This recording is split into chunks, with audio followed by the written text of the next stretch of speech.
എല്ലാവർക്കും നമസ്കാരം. ഞാൻ അഭിലാഷ് അമ്പലപ്പുഴ. എൻ്റെ ഈ പുതിയ വീഡിയോ ചെയ്യുന്നത് എൻ്റെ ജന്മനാടായ അമ്പലപ്പുഴയിലെ ഒരു പ്രധാനപ്പെട്ട ഒരു വിഷയമാണ് ഞാൻ ചെയ്യാൻ പോകുന്നത്. അമ്പലപ്പുഴ റെയിൽവേ സ്റ്റേഷന് മുൻവശം അമ്പലപ്പുഴ തകഴി റോഡിൽ ഒരു വെയിറ്റ് ഷെഡ് ഉണ്ടായിരുന്നു. അമ്പലപ്പുഴ തകഴി റോഡിൻ്റെ അറ്റകുറ്റപ്പണി ചെയ്യുന്നതിന് മുമ്പ് ഒരു വെയിറ്റ് ഷെഡ് ഉണ്ടായിരുന്നു. അമ്പലപ്പുഴ തകഴി റോഡിൻ്റെ അറ്റകുറ്റപ്പണിക്ക് ശേഷം ഈ വെയിറ്റ് ഷെഡ് പുനഃസ്ഥാപിക്കാൻ അധികൃതർ തയ്യാറായില്ല. എത്രയും വേഗം അമ്പലപ്പുഴ തകഴി റോഡിലുള്ള റെയിൽവേ സ്റ്റേഷൻ മുൻവശമുള്ള അമ്പലപ്പുഴ തകഴി റോഡിലുണ്ടായിരുന്ന വെയിറ്റ്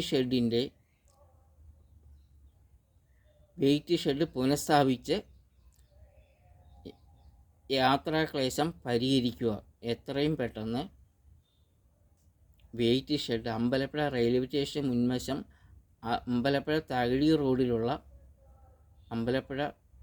റോഡിലുള്ള വെയിറ്റ് ഷെഡ് പുനഃസ്ഥാപിക്കുക. അമ്പലപ്പുഴ തകഴി റോഡിൻ്റെ അറ്റകുറ്റപ്പണി നടന്നപ്പോൾ പൊളിച്ചു മാറ്റിയ അമ്പലപ്പുഴ തകഴി റോഡിൻ്റെ അറ്റകുറ്റപ്പണി നടന്നപ്പോൾ പൊളിച്ചു മാറ്റിയ അമ്പലപ്പുഴ റെയിൽവേ സ്റ്റേഷന് മുൻവശമുണ്ടായിരുന്ന വെയിറ്റ് ഷെഡ് പുനഃസ്ഥാപിക്കുക. വെയിറ്റ് ഷെഡ് എത്രയും വേഗം പുനഃസ്ഥാപിച്ച് യാത്രാക്ലേശം പരിഹരിക്കുക. ഞാൻ അഭിലാഷ് അമ്പലപ്പുഴ.